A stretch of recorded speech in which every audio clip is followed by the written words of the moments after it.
group. They become a member of the collective. It's Soviet education, basically. That's what, might as well say it. It's Soviet education. You cannot expect to have a smoothly running world socialist system if you have people out there who are going to object to what you're trying to do. So you have to brainwash. If you sat around a table and you said, right, what we need to do is we need to find some way of getting young people to see the world the way we want them to see it, so that by the time they become adults, they are completely following the reality we want them to believe in. Someone might say, well, they might not have it like, but you know the ideal thing? What we do is we have a system where we take children away from their parents at least 5 days a week, all day, from about the age of 4 and 5, and we have control of their minds until they're about 17, 18. That would be ideal. Well, of course, that's what happens. It's called the education system. Yes. And it's indoctrination. Schooling is a form of adoption. You give your kid away to a group of strangers. You accept a promise, sometimes stated and more often implied, that the state, to its agents, knows better how to raise your children and educate them than you, your neighbors, your grandparents, your local traditions do. And that your kid will be better off so adopted. By the time the child returns to the family, or has the option of doing that, very few want to. Their parents are some form of friendly stranger too, and why not? In the key hours of growing up, strangers have reared the kid. Now let's look at the strangers, of which you were one and I was one. Regardless of our good feeling toward children, regardless of our individual talents or intelligence, we have so little time each day with each of these kids, we can't possibly know enough vital information about that particular kid to tailor a set of exercises to that kid. So what we do is accept, and of course if we don't accept this, we're fired or harassed. We accept a state's prescription that's written in manuals. You do this first, and this second, and this third. And the way the state checks on whether you've followed that diet is there's standardized tests given at intervals. If your kids do badly, it does not mean that they're bad readers or anything else. It means that they haven't been obedient to the drills the state set down, and they're marked for further treatment later on, or they're marked to be excluded from responsible jobs. Perhaps some ways by being excluded from the colleges that lead to responsible jobs, in other ways from the licenses that lead to responsible jobs. This was all worked out. It didn't evolve by a lot of rational people saying, we'll take this, this, and this from the past, then the next generation will take this, this, and this. This was set down largely in a handful of places.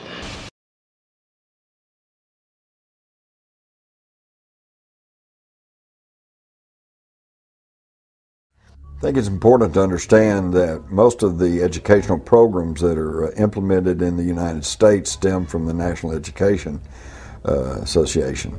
And the NEA was actually founded by John D. Rockefeller. And John D. Rockefeller, I think, voiced the beliefs of this ruling elite that wants to try to homogenize our education system when he was quoted as saying, I don't want a nation of thinkers, I want a nation of workers. So I think the education system is not only pushing people into a socialized version of government, but also dumbing the individual down to the point to where he'll be a good worker in the factory, or he'll be a good worker in Silicon Valley. He may know a lot about computers, but he is not going to have a classic education that would allow him to take all of the facets of the culture and the society and put it together and really form an intelligent opinion as to what's really going on and what might be in the best interest of the individual. Now let's shift to the basis of your question, which is Rockefeller and Carnegie and J.P. Morgan. These people saw a different kind of utopia. They thought that this material abundance, since they had abandoned a belief in a creator or an afterlife, this material abundance was the best that a human life could aim for. And to do that, the family had to be moved off center stage, and the children had to be processed like raw materials. These are the people who saw to it with their influence that when legislation that was wildly radical based on any past model was proposed, that the right legislators would vote that legislation through.